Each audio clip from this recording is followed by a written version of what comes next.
Good morning and welcome to Show Studio. This is our second panel of menswear season Spring Summer 2017, and we're here this morning to discuss Cottweiler, which is very exciting.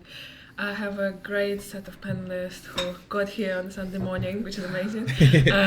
So I would just ask you to introduce yourself, starting from you, Cora. I'm Cora Delaney. I'm soaking wet. I'm Jana Malcolm Reynolds. I'm a bit less wet because I arrived. I'm a writer, researcher, freelance journalist, editor. Voila. I'm Jay Cole. I'm a freelance writer. I mainly write for Days and ID, but I do some other little bits as well. Brilliant. And I'm Anastasiia, and I'm chairing panels this season. I'm a freelance writer working for same Days the G all of us. So really excited to discuss Cottweiler this morning because to me they really represent the sort of much needed change in fashion and particularly menswear. And what designer could be, how designer could work, and how designer could create a vision. And I sort of remember the first moment when I really got into Cottweiler, kind of beyond just looking at images, was it actually started from an image. It was this, it was from, I think, a collection before last. Yeah. So basically I was just scrolling through my Instagram and saw this image of this shell and the hand, you can see it now, and the hand and this like sort of sports jacket, and I was like, wow, like how can you transform such a trivial thing as a like Instagram image into something which gets you in so easily? So I was like immediately went online, like sort of started reading about it, and since then sort of been following them really closely.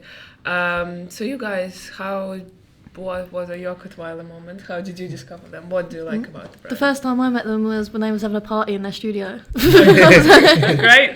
But they had all the images. It was like, wow, it's like a year or two ago now. But they had like loads of images, and I was just like what you said earlier, like so scally. I was like, this is, yeah, it was like so simple but really cool. And I just thought the guys, like, they're both really nice and like down to earth and sort of just making stuff that they would want to wear themselves. So that was I can't quite remember when I first became aware of them. I just did a feature on them for Wear magazine, which is a magazine that I edit, as the kind of menswear brand to watch. But I remember that when I was looking at their images, it struck me as this is very now. This is very, very much, where, as you say, this is very much the new face of fashion and the new face of menswear, particularly because it's so streetwear. There are so many streetwear and sportswear references, but it's very clean at the same time, and it's not. It takes a lot of streetwear and sportswear references, but it leaves out this extremely in-your-face kind of macho masculinity. And I was just saying to Nick before we started the panel that I find it very interesting that in the last show they don't have any flip-flops, because in all the previous presentations, half of their outfits at least were styled with flip-flops, and that just completely changes the whole dynamic of this sportswear, streetwear look, because it changes the gait, obviously. It's not, you can't walk quite in the same way, even if you're wearing a tracksuit and flip-flops, as you would if you were wearing trainers. So, yeah, I thought it was just this interesting kind of new take on sportswear and streetwear. My kind of Cottweiler moment was actually the first time I became properly aware of them was obviously with the FK Twigs. And they'd always kind of been like on the periphery, but that was like the first time I kind of like really, for example, the last collection, last presentation, that was the first one that I kind of like really properly sought out. And actually what interests me is the way that they kind of do a presentation. This is their first runway show, which I find really interesting because there's so much talk around fashion, and it's the kind of the calendar. It's obviously so relentless, like you said there, you have 10 seconds to see a thing. Yeah. But like the whole blend between art as well, like the element of the installation, to me that kind of mixed with everything. It's like, it is sportswear, but in a way it kind of elevates it by putting it in an installation, and you start to realise like all the little technical details of the clothing. You can see it much, much better. And then obviously, like you said, they're not kind of like traditionally masculine, like they have the elements of like femininity as well. And so I think it's quite interesting, especially coming from like a working class background, to see that kind of masculinity like kind of tipped on its head a little bit, but not in like a really obvious way, not in like a, well, not in like a really deliberate way. There's quite subtle references. I like that you mentioned the sort of presentations they did before, because as you mentioned, it's the first runway show, and I sort of, I don't know, it's like it's a good step for them, I guess, in terms of like going forward. But I really loved what you did with presentations, because I felt it suits so much the vision, because you have this sort of gallery like thing, but then you also have sort of guys who are like alive, but they're just standing there, and you sort of the whole this sort of you have to come close to them to look at the stuff. So I think it created this energy which really suited them. So I mean, it's a presentation. There's something really surreal about them, as you say, because there's kind of this uncanny moment. Are they almost are they alive, or are they mannequins? Are they? That the one they did in the squash court was amazing. It was like such a good idea, I thought. Did you go? Was it last year? Yeah, in like a leisure centre or something. It was like so good, I thought. But then even when they're doing their runway, they're not walking down a normal runway. They've still got like it's the set, really, isn't it? Like so. Yeah, we're talking. They were like all the kind of like they were like smashed pots or something on the runway as well. Yeah. So there was still that kind of element of like there being something more than just like the traditional runway where you like strut out and then that's it. Yeah, it's more. But I mean, I guess you do want to see clothes on a moving body, basically. Yeah, of course. That is important, isn't it? Because otherwise it is a presentation where they're just standing. It's a bit like a museum installation. But because of that, you're sort of treated differently as well, because you probably pay more attention. I don't know. The pace is very different. So, I mean, one of the topics I sent you guys before the discussion was the rise of sportswear, but I think it's kind of boring to discuss, right? Because we all know it happened. It's happening now. So, and as I was looking into their stuff and sort of reading about it a little bit, I realized that them and also designers like Nazir Majar, they always have a problem that journalists, buyers, they always put them in the box of sportswear, and it's really hard to get out of it, because all the references you get are sort of like, working class, 90s, sportswear, and that's it. So I was thinking, do you think it is the sign of still like conservatism which exists in menswear today? Like the fact that sportswear is just sportswear, it's really hard to blend it with other stuff. I think at first it was quite subversive, because obviously fashion, especially high fashion, is like a real kind of like status symbol. So when you buy, for example, like a Chanel jacket, like you're buying a garment, but you're also buying like the history and stuff that comes with it. So I do think it was like originally subversive to kind of put, like sportswear, like a tracksuit on the runway. But I think now it feels really authentic. Like, because it's being done well, and like they have the tailoring references in there as well. Like they're well made. This sportswear is so technical. It's not just like a Lonsdale tracksuit. Do you know what I mean? There's so much work, so many details, so much panel. Like it's just as like important and as like impressive as other stuff that's coming down the runway. I was reading an article in Vice yesterday about Scally lad porn, which I promised to bring up. So I don't know what my husband is going to think when next time he looks at my computer as kind of search history. But I was reading it because obviously there is a lot of references, shared references in what Cottweiler do, and it was really interesting. No, actually, sorry, there were two articles, both on Vice and both on this topic, and there was an expert that they talked to who I can't remember who he was, but he suggested that basically the way porn works is every time a style comes around in porn is when it's actually belongs to a previous generation, because this is the style that was around when young people were at school during the sexually formative years. I don't know how scientific that is, just sort of might be just psychobabble, but and this person was suggesting that the reason for the proliferation of skinny lad porn now is that this look that is actually becoming a thing of the past, that there is some kind of nascent nostalgia in it, that it's a way of preserving it. And I'm wondering if the whole sportswear thing in fashion is to do with exactly the same, because this silhouette is actually sort of disappearing from the cultural landscape.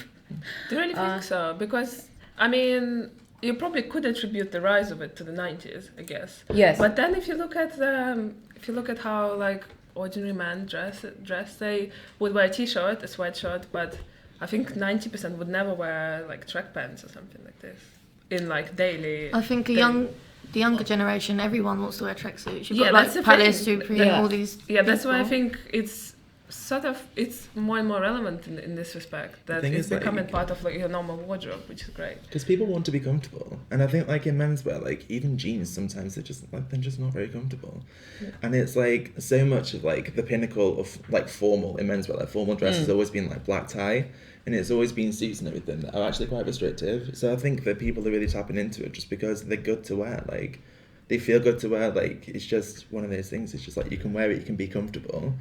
And I think that if you're comfortable, then you're also more confident, which I think kind of translates into you act in a more stylish way as well, because you're very kind of like, you have a presence about you if you're confident.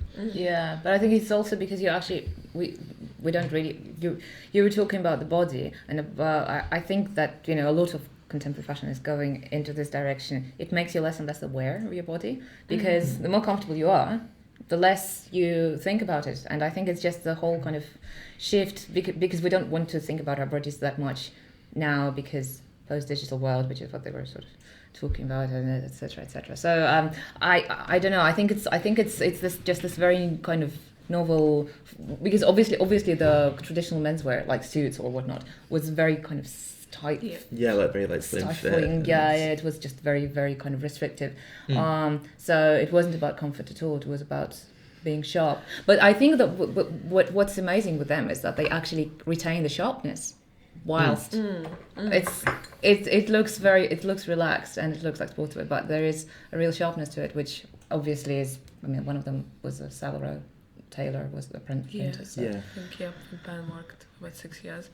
Several. I think actually that's why women also tend to be drawn to menswear and particularly sportswear these days, because it's just women's wear tend to put you in a really sort of really tight framework, which is really restricts you, like how your body should look, which standards do have to fit. And I feel lots of young women who work in fashion and stuff, they're like, screw that, I don't gotta do that anymore. I can just wear menswear, which it like fits me perfectly and makes me look cool. So yeah, it's great. I mean, I was just thinking, we kind of touched upon this topic a little bit before, but I think socially what they do is really important. I mean, I'll explain. It's basically, as I think in one of the interviews, they said, basically, if it has an elastic cuff, it doesn't necessarily mean it is sportswear. And the same thing, if I'm wearing a tracksuit, it doesn't mean I come from a certain background. No, I think exactly. it takes away this like negative stereotypes which still exist in society today. Yeah, hugely. Because it's like, the thing is, like, as a journalist, obviously, you do language in some ways limits you quite a lot, because it's like, if you've got 1,000 words to write about these pieces and like the fit of them and the cuff and everything, and you can go into real detail, then yeah. But I do think designers get fed up with being pigeonholed, because people just don't have, like, obviously Fashion Week is so fast paced. Sportswear becomes kind of like that catch-all term, and it's like, I think it was Pierre Moss that was saying that he felt that sportswear kind of, it took away from it, so it kind of made it sound like it wasn't fashion. Like this was fashion on the runways, and like this was sportswear. And it's like, actually, street style and the runway have always been intrinsically linked. But it's like, it's just that thing of, it's like, if you pigeonhole something, then in a way you kind of like take away its legitimacy. And it's like, you can just say, well, that's that, so we won't deal with it. But actually, like, it stops you from looking at the details of the clothing. And when you do, you see that there's still that silhouette, and there's still the element of, it's not just a tracksuit in the way that you would think about it. Like, it is something that still kind of like stays true to the form, and like, it has a shape to it, and it's not just something that you just chuck on, like you wear it on a night out, you know what I mean? It goes back to like clubs when they have dress codes. But why is there anything wrong with saying something streetwear or like sportswear? Yeah. No, I mean, It looks, not really. it is, it's a tracksuit, it's sportswear, but it's sick. So what's the difference? Call it what you want, innit? Like, Yeah, when people call it like athleisure, don't they? Like athleisure, like Ivy Park or something. It's like, because you can wear it, and it's just that thing of, it's like, people are constantly trying to reinvent it, but it's like, if you can wear it in the gym, then it is sportswear. Yeah. I'd quite like to wear it in the gym. Yeah, exactly. If I went to the gym. But to me, in a way, this is a really good sort of insight into luxury in future is going to be like, because this is an ultimate luxury because it's very well made, has performance fabrics, it's comfortable. Yeah, the fabric it makes you feel amazing. Amazing. So yeah, what do you think is the future of luxury? Oh, Fashion? It's a broad question, but I mean slightly in relation to what the guys are doing. Do you think luxury's been redefined a little bit? Because like it always used to be so much about like logomania in the 80s and stuff, and you had to wear clothes that looked expensive, and expensive always had that connotation of like really tight silhouettes or high glamour or like lots of embellishment. And it's like actually menswear tends to be like a lot more functional than women's wear. I think like a lot of women's wear is like quite decorative and maybe like not very practical, but I think with menswear, like something that you can invest in is something you can wear on like a day-to-day basis. Like you could buy a Cottweiler jacket and have it for like 5 years. And to me that's what luxury is. It's about something that, you know, you can keep and you can treasure and you can kind of wear in, and like that's what makes it so attractive. I don't think it's so much about status anymore. I think it's just buy something that's really well made, fits really well, and you can keep forever. I think there's one sort of aspect of the future of luxury that I would like to mention, which is the future of the fashion show, which is very much talked about at the moment. But there is I'm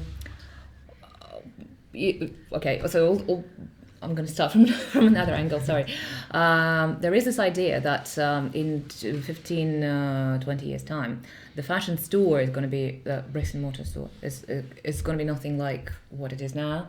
So it's going to be not so much a retail space, but first and foremost a media outlet, a communication point, because the actual shopping is going to change so much that it's all going to be happening online, omni-channel, etc. Okay. So everything that is physical, that is not just online, is going to be a means of contact with the customer more than anything. So, and a means of communicating what you want to communicate about the brand. So I'm thinking that for this very reason, the only fashion shows too that will survive, that will make any sense, are the ones that will have crashed crockery on the podium. The ones that will have more than just a group of people parading in clothes, because that's I think is going to be the only kind of raison d'être of a fashion show, to communicate much more about the vision. Yeah, exactly. Because also it's not just. There was a period when it was just for the buyers and for the client and for the industry. Then obviously, this debate has been happening for a long time. Then it's obviously become completely opened up to the end consumer because of the digital channels. So the end consumer wants to be talked to. He wants some storytelling, a narrative. He doesn't want just. He or she doesn't want just to see what the clothes look like, because again, that's probably that there are other channels for that. So yeah, I think there's what Cottweiler does with their presentations and shows. I hope they're gonna continue going sort of in that direction, because I think that is where everybody's going to be going ultimately. So. It's funny as well that you were talking about like the change of all of the retail space, because I think like you look at Dover Street Market, like it's a concept. You know what I mean? Like it's more than just kind of like you go here, you buy some clothes, you do this, you do that. And I think if you're buying luxury in particular, like you want that kind of added element of like an experience. Because like you don't really want to just go in and be like crammed into this like small shop where you've got like 50,000 reels of clothing to look at. Yeah. Like it's like it has to be a more considered decision, because you're buying something, you're spending a lot of money on something that you want to have for a while. So you want to kind of like have that extra experience with it. Like you want to be able to kind of take time with it, and you want to be able to try it on. You want to have like a nice environment to do it in. And I think that's kind of becoming more interesting, is that brands are seeing runway as like a branding strategy as well. Because it's like you don't just buy into something purely for the clothing. I think sometimes what gives you that extra push is that you're buying into a brand identity as well. Yeah, of course, you're buying into vision, buying into having a piece of the universe, right? And I think that's like where it needs to go, because it's like Cottweiler, their collections have been quite consistent, and it's like, you know, that you have like the Cottweiler vision, so it's like in a sense you're buying into that as well. And I think it's really smart of them to keep developing it and keep pushing it, because it makes people attracted to them as a brand, as opposed to just focusing on one collection.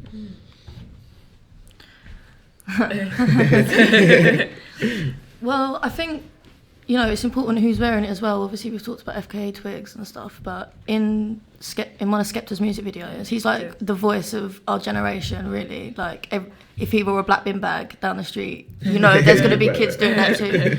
And when he wore like a full look, and there's just I've seen so much social media of everyone now like bumming Cottweiler, and it's like, that's important. And like, I think people like him and like other rappers are really pushing like do you know what I mean, like streetwear. It's like, you don't have to, you know, no one needs to tell you what you need to wear. If you want to wear a tracksuit to a club, wear it. Like, they can't tell you if you're not allowed to wear like a hat or something. That's stupid. It was stupid. I got kids out of the club the other day for wearing shorts, and he was like, "Baby, can't come in." I'll just get chucked out of everywhere for everything.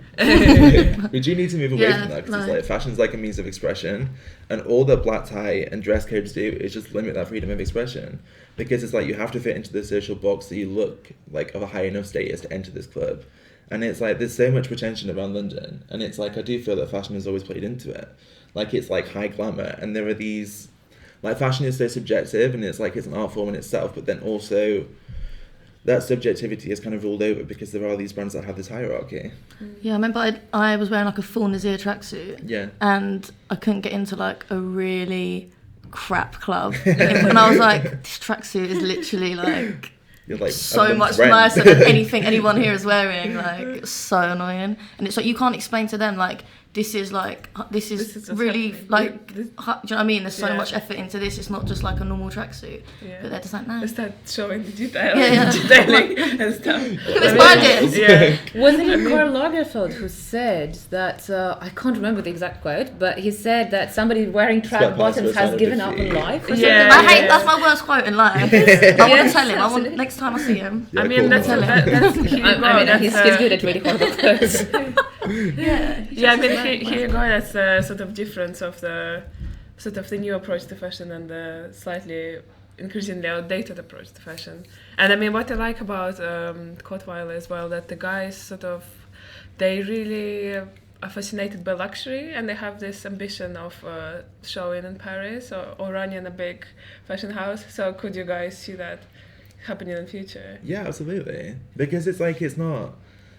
Like, I watched an interview with them. It was actually like the J Studio interview. I was like researching last night. But it was like... Watch that great one. Yeah, it's really cool. They interviewed them last year, and they were talking, and they said that during the start of their career, somebody had said to them, like, you'll never show in Paris. Like, it's not on that level. But it's like, even you look at Paris, like, the biggest thing to come out of Paris last year has been Vetements. And that is kind of like...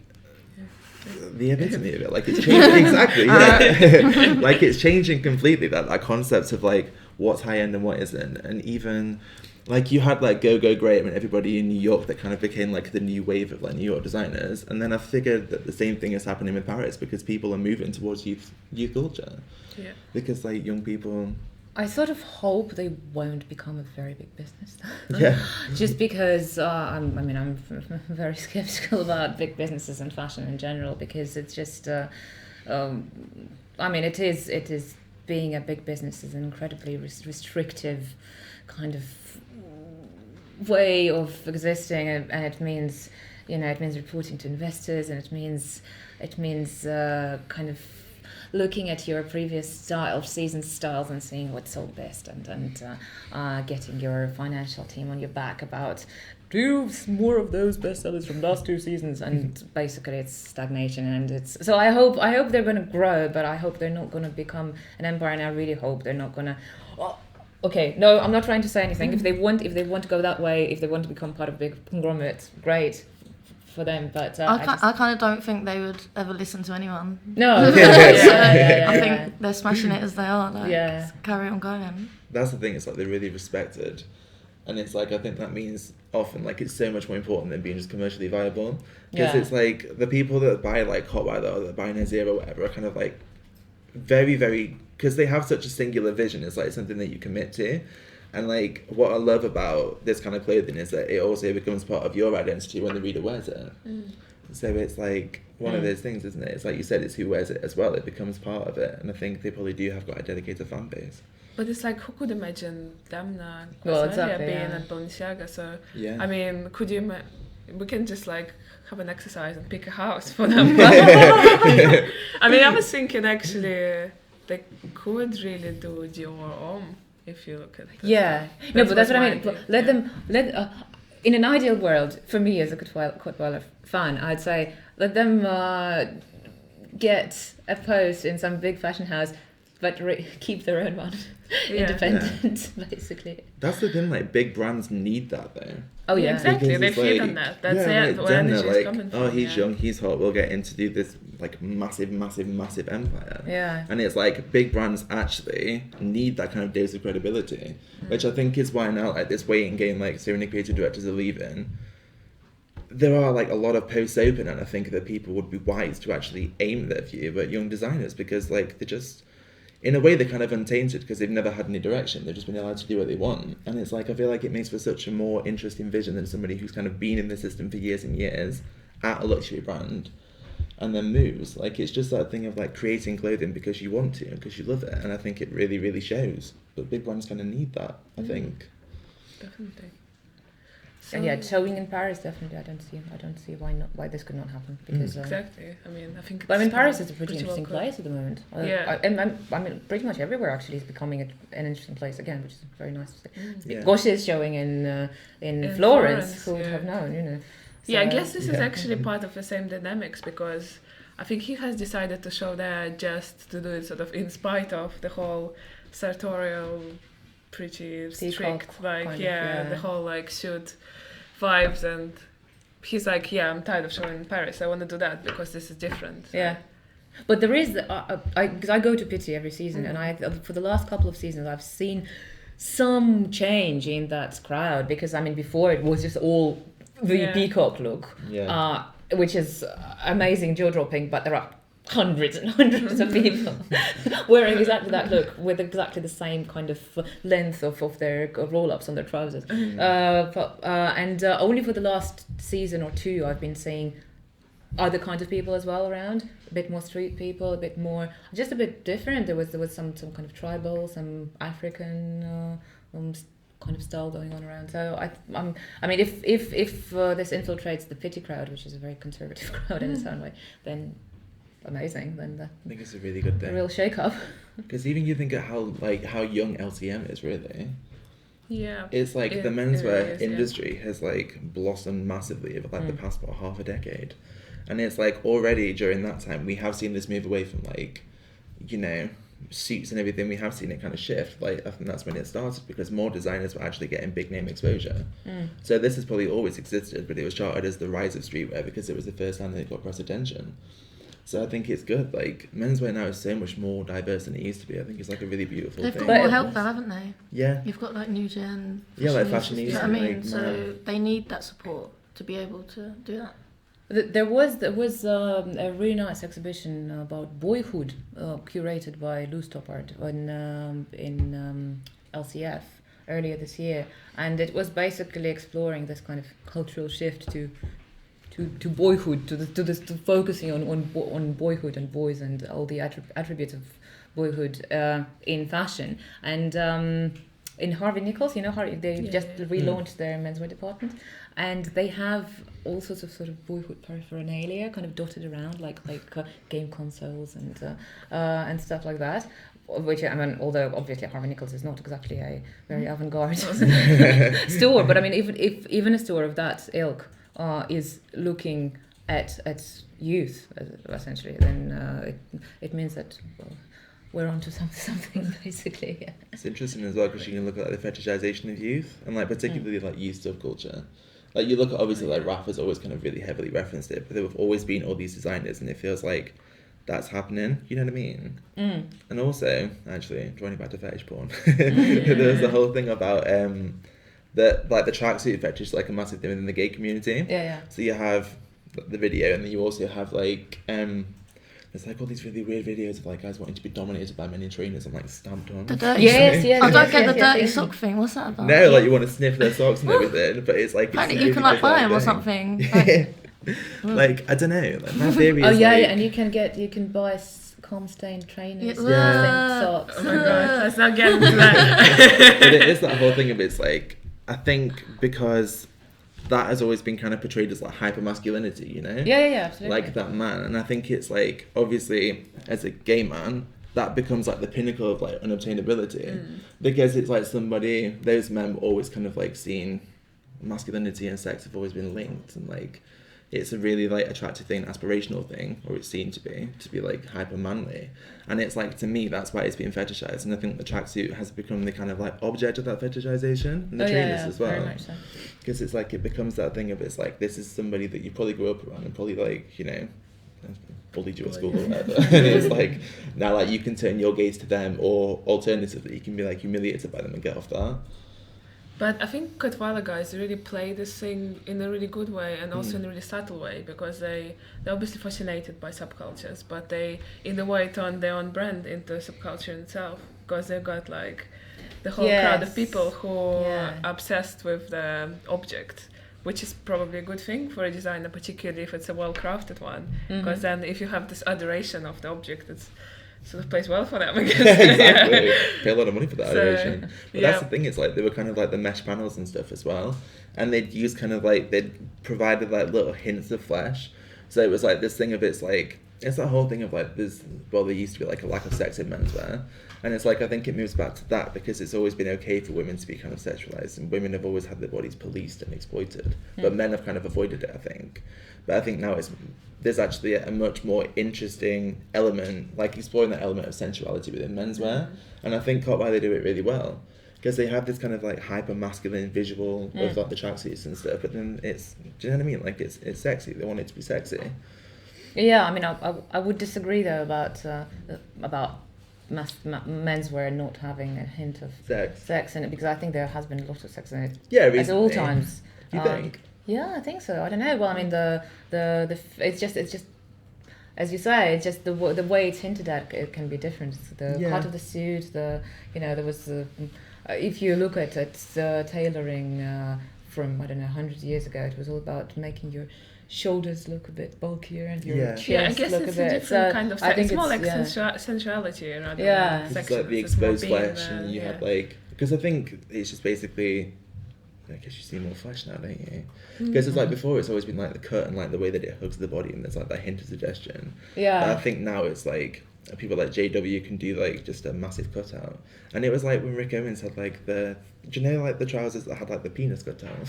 Yes, indeed. And that became like a really massive thing, because it was like, actually you see nipples on the runway, female nipples all the time, and you'll see women walking around barely naked on the runway. But I mean, it's just the body. I mean, I can't believe. I still can't wrap my head around just the fact that it's still illegal. Funnily enough, It's I mean, it's ridiculous. It's just and I mean the whole Instagram, Facebook censoring. Free the That's like such a weird thing, isn't it? I saw the Naked Run yesterday, same. the cycle ride. It was the first time I saw it. I've never actually seen it in live, and I was really curious what the legal situation is there, because obviously the Naked Rambler has been arrested a zillion times, and like the European Court for Human Rights. Maybe it's like one day only you're allowed to get naked. But I mean, it should be legal. It was so good though. I was in Starbucks working, and this guy just came in like stark naked and ordered a green tea. It was just the fact that everybody looked like that thing, that nudity still makes people so uncomfortable. And I feel uncomfortable thinking about it now. Yeah. If I was having a coffee and he walked in with his willy out. Yeah. And it's that thing again with the Rick Owens thing. It was like the penis was like, it got so much coverage because it was like this really like taboo thing, and it's like, oh my god. And loads of people really hated it. And I know people who used to buy Rick Owens who stopped buying Rick Owens. Seriously? Yes, because of that. That I mean, really buyers and buyers for stores. Yeah. So not just customers. Wow. Yes, they stopped, which I thought was really incredible, because you think of the fashion crowd, especially the fashion crowd that is Rick Owens customers, that invest into Rick Owens, as anything but prudish and quite forward thinking, and then you just sort of and then you're like, actually all it takes is the tip of a penis to throw that off. Like. Alright, so actually look at the show before we go to find naked conversation. So could we have the latest show from the beginning, as I said, and just, I don't know, look at some, sort of scroll down maybe, Okay. It's all very white, isn't it? They have done a lot of this tone on tone from the beginning, which again sort of contributes to Well, the I mean, whole after minimal. Skepta wore a white one, so you got Yeah. that's the one which is going so well. No, but I mean, it's blue and blue. I Yeah. mean, there's not a lot of contrast sort of going very on. crisp, Well, isn't it is going into contrast now. So did we decide that this was a cycladic sculpture that he's wearing in? I think so. I think it's that image they had on the invitation, which was this sculpture Yeah. which Matthew's grandmother used to own. Yeah. So they put this on there. That's quite cool. I mean, it strikes me as like it moves much more into tailoring, no, rather than. Yeah. So it has like obviously it has lots of sportswear influence, but it's much more sort of Clean. Yeah. Yeah, absolutely. Yeah, it's very crisp. It's like it looks like very desirable as well. And then you have the elements of like there was some kind of like sheer detailing in there as well, which I think is quite again goes back to that kind of like hint of like sensuality and everything. Could we have a look at some details? They always have the best fabric. It's so nice. The best what? Fabric. Yeah. That black one that was like it looked like oil sort of thing. Yeah. I think about it all the time. See, that detailing is really, really cool. Yeah.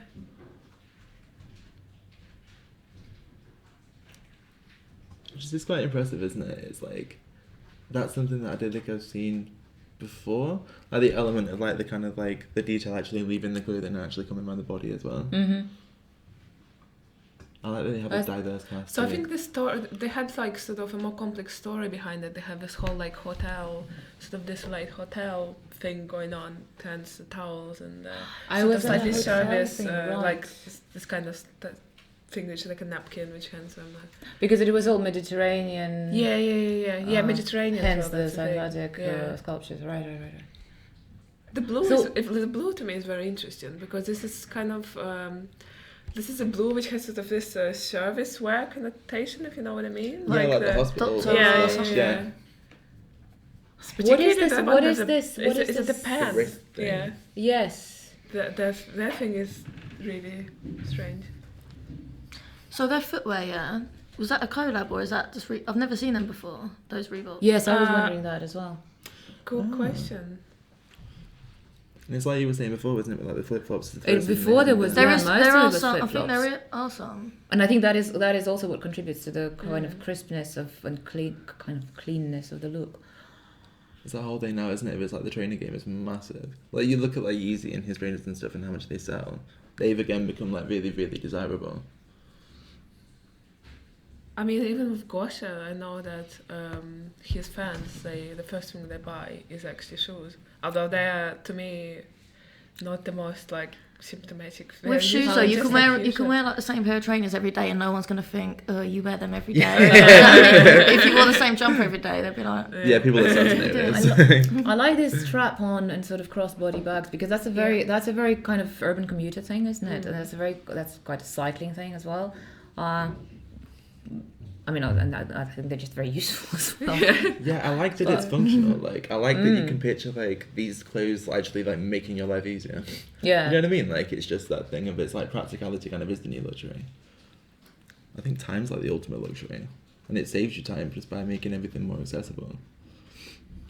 Yeah, and I think it's a niche which has been like sort of empty in menswear, the bags, like because what can you wear? You can have a backpack and that's pretty much it. Yeah. There are no True. really sort of acceptable man bags. Yeah. You can like Yes, a clutch I know is so. not an option. What else? Like tote just bags. like But Or it's also, if you that's it. really, if you are on a On a bicycle, bike, then yeah. obviously you can't have a carry-on bag because you want it to be on your body literally. You don't want it to be in your You can hand. like dangle it along. Yes, exactly. And I think that's obviously there are more and more people cycling, so that is quite timely, I think. That's cool as well, like the So whole what- ball. Yeah. So what do you think, guys? Do you like the direction where this is going, compared to last season, compared to what they did before? Yeah, I definitely think it feels like on a bigger scale, which kind of mimics what they've said in the past about wanting to kind of, go in that way. I think the fact that it's the first runway show is like you said, it's indicative that they've got maybe like a bigger audience now and that they are kind of like consciously looking to push things further, but the clothes are still really good. I really like it as well. I mean, I think it's very them. It's very recognizable. But I think it can potentially talk to a slightly wider audience as well, because so slightly more kind of grown up, more even maybe a bit more conservative audience, because it's just so sharp and so smart. Yeah. And yeah, as you say, if their plans were to expand and become a kind of a Paris-based luxury brand, then that is definitely a step in the right direction. Yeah, like you can, and it sounds horrible and I hate to talk about fashion in these terms, but you can picture it selling, you know? Like, because they're quite like, they are kind of like investment pieces. They are kind of things that you could buy, wear for a while and really wear out. I think it's interesting. One name we have not mentioned in this discussion is Raf Simons, and this really says kind of early Raf Simons to me, not in so much as its derivative, more like in so much as it kind of belongs to the same universe. And I guess if they had the same like reference of like use of culture and stuff, it kind of would make sense. Their trajectories mirror. But I mean, Raf Simons is talking about luxury. Raf stuff it's as luxury as it gets. The moment you see it, it's just like there's no question about it. Yeah. I think he probably was one of the people who pioneered it, and they're. Yeah, I don't want to call anyone the new Raf Simons, but I think that's the same thing about object. I think in this sense works as well, because lots of Raf Simons pieces people buy them as objects as well. It's like I know that Ruby Sterling, the collaborative collection. Oh, yes, it literally people used to buy it even like not just to have it, just to own the thing. So I think Cottweiler has the same appeal in a way. You buy this to wear, and it's really practical, but you also like you're fascinated just by enjoy owning it. You want to have it. Yeah, it's great. So I mean, Cottweiler obviously sells quite well, I think. Yeah, we just heard that. Yeah, it was like the number 2 or something. Like number 2 after.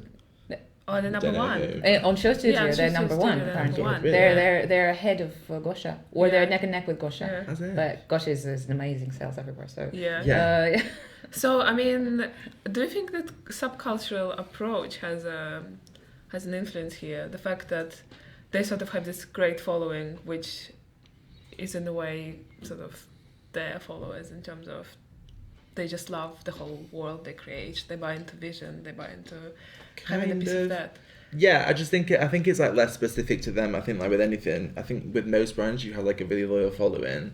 I'm not sure if it's maybe something that's specific to them in particular, but I think you could see if you kind of wanted to buy something as a luxury item, as an investment, even if you didn't really know much about the brand, you can still look at the clothes and you would think like, yeah, like you would look good in them, just, like they're good quality. I think they've got actually, despite having that element of subculture and stuff, I think they've got quite a universal appeal.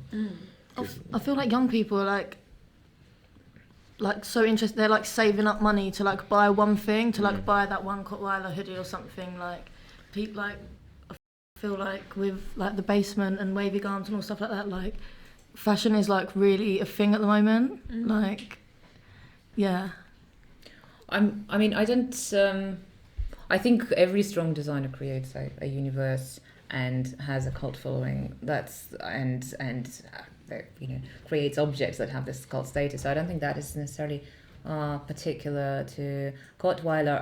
But I don't know. The thing is, I mean, obviously, the only way of knowing is to look at who the people who buy it are and what else they buy, and just see if they are really collectors of Cottweiler, or maybe they're just very normal straight blokes. You know, they're just very normal because they are very wearable pieces. They're not outrageous. They're not out there at all. It would be interesting to look at the demographics of who these sales really go to, because I think we all imagine that it's a very particular kind of person, but sometimes you can be surprised. To me, it's like their pieces is kind of, it's one of those things which you put on and you immediately sort of cool. Like same appeal as probably out of skater brands. Palace has this effect, I think. Lots of people buy, and that's the reason why the huge logo stuff sells so well, because people love to be seen in that.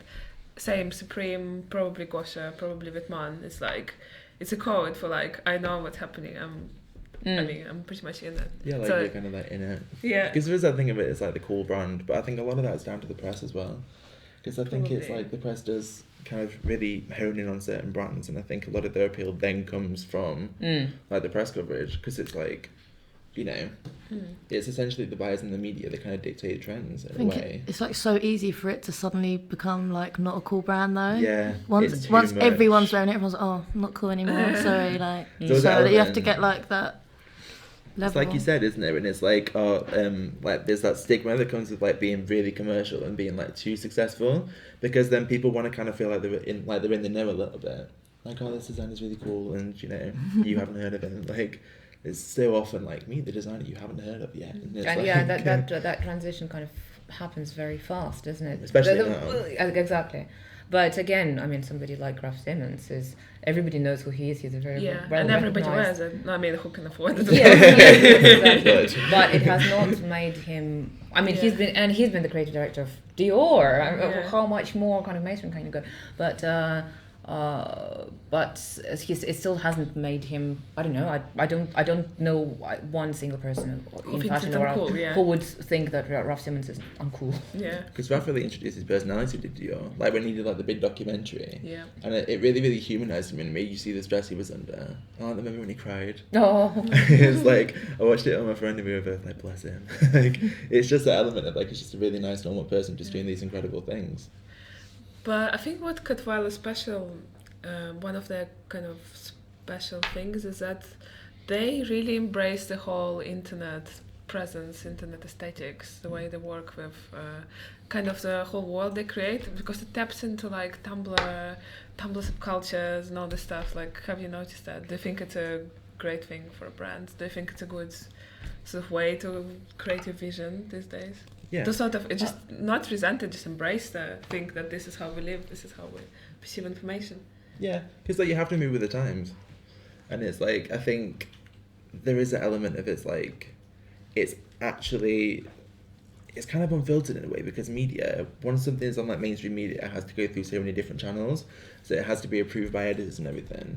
Whereas I feel like Tumblr and everything, it's really unfiltered, and it's kind of you just put the content out there, and if people latch onto it, then they do. So I think. But that's what I was going to say. Tom, can we actually talk about Tumblr subculture? Is that? I mean, is that in scientific way. I think definitely. Is it a subculture? So. I mean, no, Tumblr subcultures existing within Tumblr, basically. So people who mainly gather around the shared obsession. I mean, of course, it's like different to normal subculture, and people actually hang out and dress the same. Yeah. But it's more kind of your mind exists pretty much in the same frame, I guess. Right. And like the internet is like the ultimate meeting place nowadays as well. Well, yeah, like, absolutely. Very you can like create your own world on social media. Do you know what I mean? Like most of the people that have the most followers they probably sit in their room all week and don't really do anything exciting, but you don't know that. All you're seeing is what they want to post. Yeah. So it's like, you know, you can do anything. I think Cottweiler's Instagram's really nice. And it's really, do you know what I mean? It's so them. You can see, And it becomes like, in a way that your life becomes like an exhibition. Like you can curate all these little bits, and like that's all social media is, isn't it? Like take all these bits of it's all a lie. But it's also for brands, I think it's really wise for them to kind of like post their references and stuff and use it as, because they can build their own world, but then because it's social, people can get involved. And I think it kind of removes that boundary a little bit, whereas it's like you don't have to go through the whole press interviews, you don't have to go through a press release, you don't have to have that element of actually being at the show to know who they are and what they do. Like it's not exclusive information. Like you can just go on their Instagram and like see what inspires them. And I think it sounds refreshing in a way, because you want to have that access to your designers and you want to know.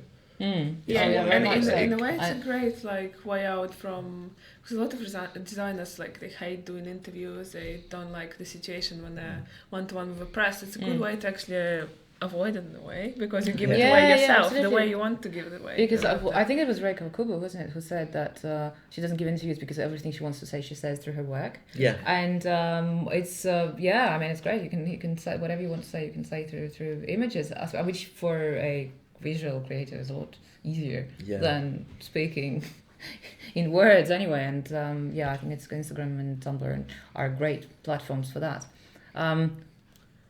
Sorry. We're going to say something. Nothing.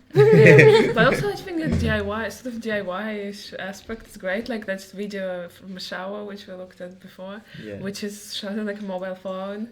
And it's like, it's really short. It's sort of really grainy and stuff. And I think it sort of shows that to be a designer, to have a vision, you don't have to you basically just need to have a vision. You don't need to communicate it in a straightforward way. Such as like you don't have to go to St. Martin's, which they didn't, to become a up and coming London great designer. But like that video is like so much different to like, for instance, like their little thing that they did at Machine A, which was so like elegant and beautiful.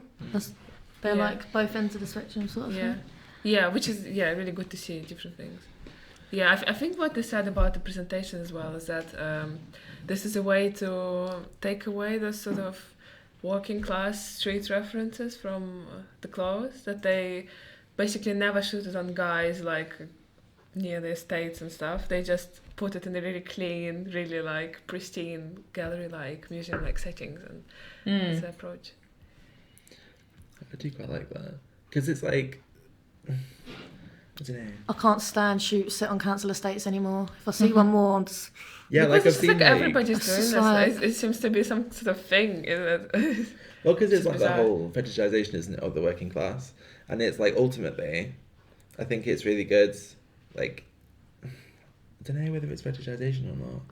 It's just that whole Well, thing it of is. it's, I mean, like, because becomes massive, doesn't it? but because again, sort of the if you apply some, if you look at classes in a gendered way, then working class sort of stands for masculinity, and that's coming back to the conversation that we had before. Yeah. Yeah, I don't know. I think it's I think that's a very controversial topic actually, because obviously wherever there is a conflation of sort of high fashion, which this still is, because and this is where they want to be, and poverty porn as it is known. It's it always opens a can of worms, and it can be a very there are great things about it, and there are bad things about it. It does feel like by putting in that environment, like they do it well by saying like this is our vision, and they're quite open about their references. And like in the interview, like the show studio interview, like he was quite open about like them having different backgrounds and stuff as well. So I think in a way this feels quite authentic, because it's like they kind of do publish all their references and they do say here's exactly what we're trying to say. And then it's like, obviously with the sculpture, it said it was like passed down by his grandma or something. I think because there is an element of like a personal note to it, it kind of makes it a lot more endearing than a lot of other occasions when you see it. Because it's like you can kind of like look, and it's just like a nice story, and I like fashion that tells a story. And yeah, but I mean it's just, I think it's just a very kind of thin line. Whenever you're kind of co-opting a culture, borrowing from a culture, it's important to be respectful. And I think they really manage it, and I think that for that reason, somebody actually wrote exactly that about their presentation, where they were kind of playing on the whole kind of religious cult sort of idea, that they did it in such a respectful way that nobody could accuse them of exploiting it. And I can't quite say how exactly this is achieved, but it's because that's quite something quite kind of intangible, but they are very respectable, which is very nice. Cool. So I don't know, before we finish, maybe a couple of words about the collection from both of you, from all of you, sorry. Do we like the direction it's going? I just love the presentations, to be honest, because they're always so beautiful. So I don't know. It's good though, obviously, but I do love a presentation. I agree with that. I have not been to the show, so I've only just watched it. So I don't know what the actual feeling there was, but I do agree that the presentations I think they're just a more interesting format. But at the same time, I recognise how important it is to actually see clothes in motion. But I love the style. I love, because I think it's just sort of a more mature take on what they sort of are known and loved for. My favourite's the towels. Yeah, I agree. I think that the fact that they are actually shown on schedule and they are shown on a runway and doing things a traditional way, it is definitely representative that they do kind of want to appeal to a bigger audience, and they do really want to kind of branch out. But yeah, I feel like the installations made it such kind of like, it became something that was quite unique to them.